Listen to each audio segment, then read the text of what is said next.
It should be streaming. Yeah. I'm pretty sure The Exorcist is streaming somewhere. Oh, yeah. It's 1973.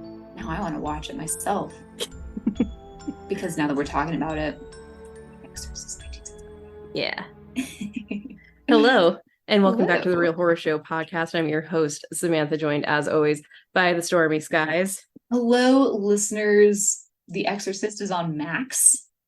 So I will try and watch that this weekend. If you're joining us, we just had an off the mic discussion about Exorcist Believer, which we'll have on mic soon because good news, half good news. The writer strike has ended. They've made a deal.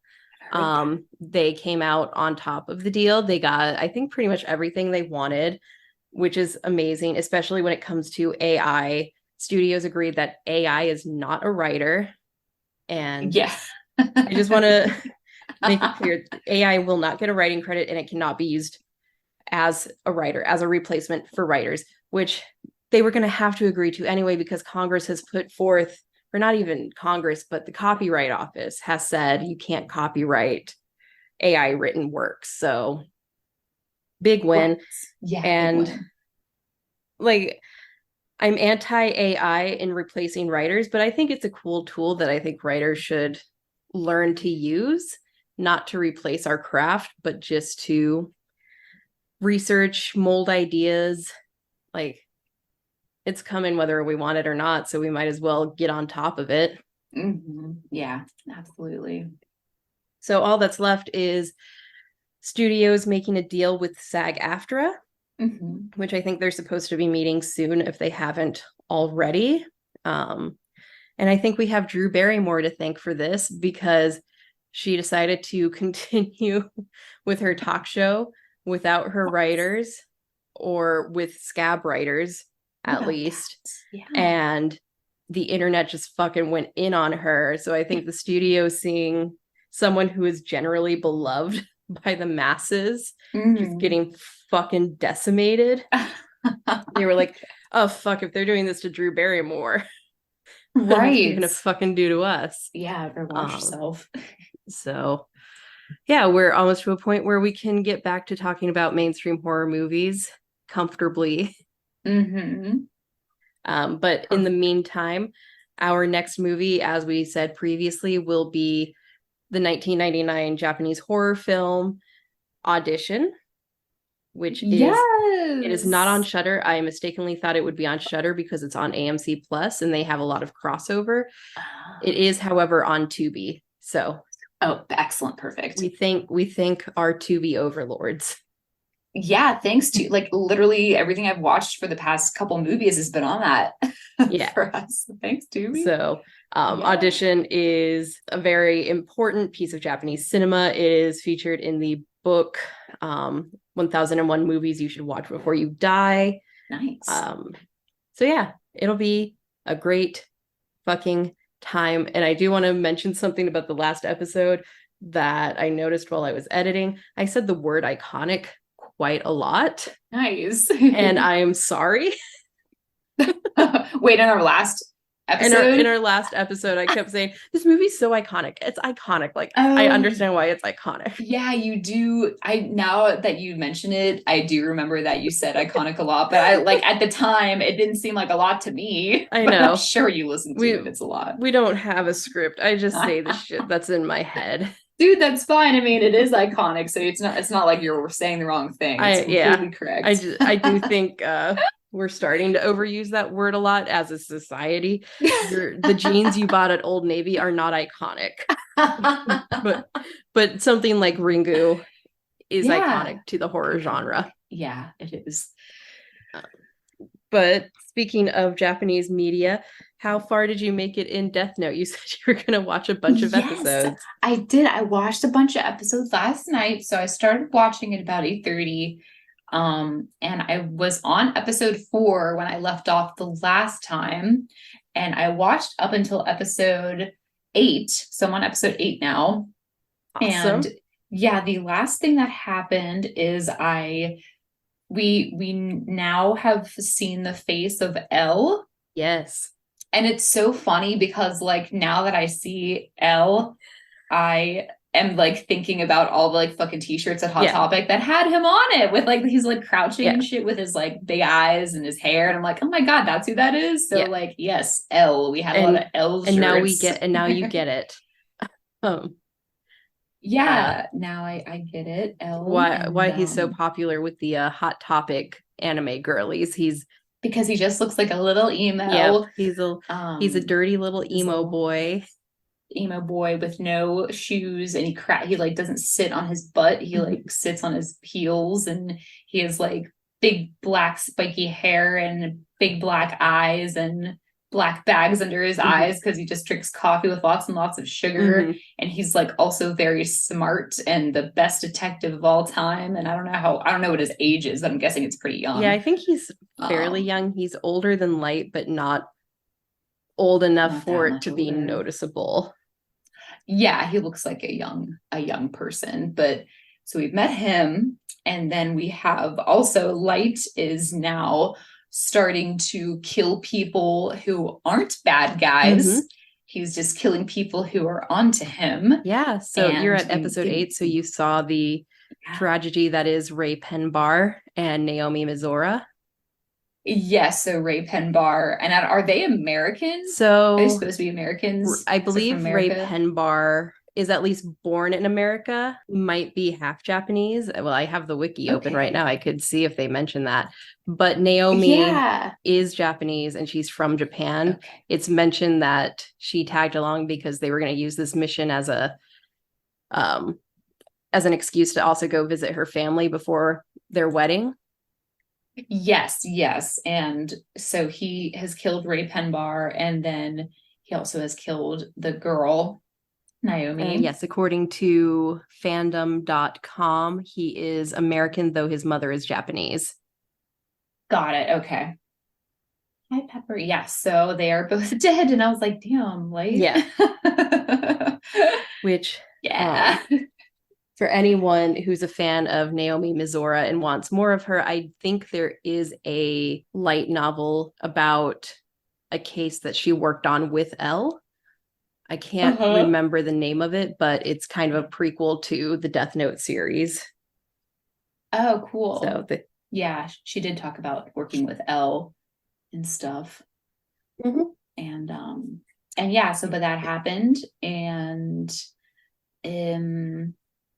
there was something that happened that I think I missed it because I was like not looking at the subtitles or whatever, but Light figured out a special way to use the Death Note, and Ryuk says something like, oh, even I didn't like know that you could do that with the Death Note, but I don't know what the fuck he did. I think like it's confusing a little bit because they go into it so much. Yeah, I'm like, I know these first 10 episodes, there's a lot of explanation about what you can and can't do with the Death Note. I think what it was is on the bus, he had that piece of paper with the Death Note that he basically planned someone's death. Yes. And I can't remember if that's what Ryuk knew or not.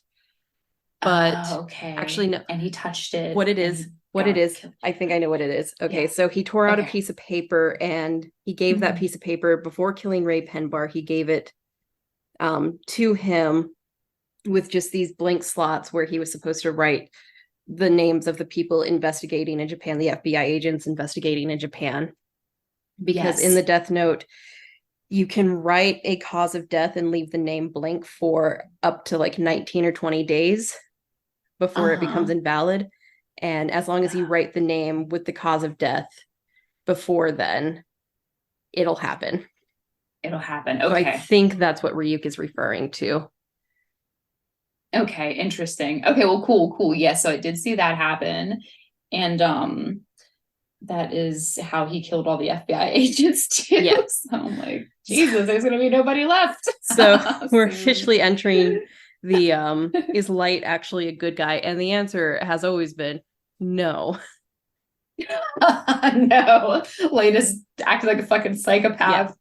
Yeah. He's officially hit psychopath era, especially with what he did to Naomi.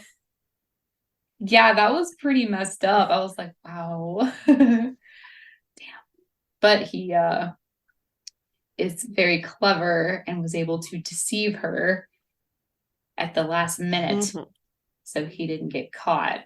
But also I think he's having like a paranoid moment where he thinks like if someone says something to someone else, he's caught. And I'm just like, I really don't think that anybody would think it's you. You know Yeah. what I mean? Just because he's like the son of the cop. Yeah. So yeah, but we'll see. That's going to be a Yeah. big role or a big part in all of this until we get to episode 25 is his paranoia and trying to constantly stay one step ahead. And I got a Mhm. little further today. I got to episode Okay. 12. So I'll hold on to this note for the next mini show. And when you Okay. get to some of these episodes, it'll make sense why I asked it. Upon rewatch, how Okay. much of the Netflix series You was inspired by the L/Light dynamic? Mm-hmm. Wait, what was the? I'm sorry. Go say it How again. much of the L/Light dynamic inspired the Netflix series You? Because Oh, um, L is I going to make some see. smart tactical decisions that are very Joe like. Uh-huh. So Yeah. honestly, I wouldn't be surprised. It's actually amazing. It's it's happening more frequently now, or at least more openly now. Like how much fucking Yeah. fan fiction is getting the barcode filed off and published as original work these days, Yeah. that I wouldn't be surprised if there was some inspiration here, or at least implanted the idea into the writer's head of how someone can stay unsearchable. Like with Right. season 2 and Candace coming back in You, and she goes by the alias Amy Adam to make it impossible to Google her. Right. Yeah. So we have some of that trickery happening I in the next few episodes. see. Yes. Yes. And I do get Yeah. watching this as an adult why it was so popular with little emo goth girlies our age in the early Yeah. 2000s, because you have the hot preppy boy who's the real villain and the awkward emo boy as the hero. Yeah, I love it. I love Light. I think he's so cute, and that's the only reason why I'm still really watching. But it's also like it's a pretty good story so far, but the episodes are quite short, but they do pack a lot into Mm-hmm. them. Like 20 minutes each almost, and it's pretty cool that they're able to do Yeah. that. There are two things I did want to bring up to you though, and I hope we can discuss them briefly before we end the episode because it's my first time watching anime. Mm-hmm. So I wanted to ask you if this was like a cultural thing. Well, first, let's talk about the non-cultural thing that I just noticed in these first early episodes. I noticed that, is it just because we're trying to discuss everything about the Death Note that there's not a whole lot of action happening Yeah. all that much? Yeah. Okay. With the end of episode 8 going into 9, Mhm. and yeah, 9 I think is one of my favorite episodes of the series, because it's when it starts taking more of an actiony turn and the stakes are raised. Okay, Yeah. cool. Okay, I'm excited to get that. It's like the next Yeah. episode. So we're getting past the explaining how the Death Note works. We're going to have some more explanation about certain things that Light didn't do with the Death Note that perhaps another character is doing. So just some Okay. clarification with the rules in regards to that. But Okay. with episode 9 and beyond, it does take more a turn to become more of a thriller, more of an action thing. Okay. Got it. Excellent. Okay, cool. And then my next note that I wanted to bring up was in this last episode, so episode 8, whenever it's the FBI agent guy and his fiance, is it like a cultural thing to be like kind of sexist towards women? Because I'm seeing a lot of stuff like, oh no, you're a woman, like we're engaged now, so you don't have to work anymore, so don't even think about that. When we have a family, you'll be too busy to even want to pursue anything else other than being a mother. So is that kind of the culture of Japan, or is that just the men writing it, or I is it the think type of story it I think so, is? especially with 2006, Yeah. from my understanding, just Yes, from the year. what I've seen on TikTok and what I've watched on YouTube. It is fairly common. It's probably slowly diminishing like it is everywhere, where traditionally the woman handles the finances of the house, but she's a stay-at-home mother raising the children. So Okay, got it. Since Ray was raised in America, it's kind of eyebrow raising. So I think his character is just sexist. But I do think I do believe Japan still holds kind of that nuclear family idea. And I also mentioned the book I read, Breast and Eggs, which is a Japanese novel where the main character in the second half of the novel wants to have a baby on her own. She doesn't want to have sex. She just wants to do donor conceived birth. And even her women friends are anti her doing it, not for any reason other than that's just not how you do it. You're supposed to get married and have a family with a man. So I do think it is the culture of Japan, and like everything else, it's shifting and changing, and you see a lot of career women now. But yes, for older people in 2006, 2004, when the manga was being released and the anime was being released, it was probably still very prominent in society. Yeah, that's what I figured. And it's like, also, I mean, it's not as that different from like how America was, you know, like a couple decades ago. But like, yeah, that episode, it was like so blatant that I was like, dang, okay. But it was just, and also like, it's because there's not many women. So whenever the women are there, that's kind of what happens. Yeah. Okay, excellent. But no worries. I just wanted to talk about that. Yeah, no, it's a thing. And I mean, yeah, it was a thing in America until fairly recently, when our economy turned into an economy where both partners in a household don't have a choice but to work. Where everybody got to work. That's not what we actually wanted when we wanted the right to work and have our own bank accounts. We wanted the choice to be a dual income household. Right. But yeah, I know in Japan it's still fairly common that's the mindset. Okay, cool. So, but on the bright side, the woman controls the household finances, so they're doing something right over there. They are. I should not be in charge of money. Girls. I'm very bad. No, it's fine. But yeah, go girls.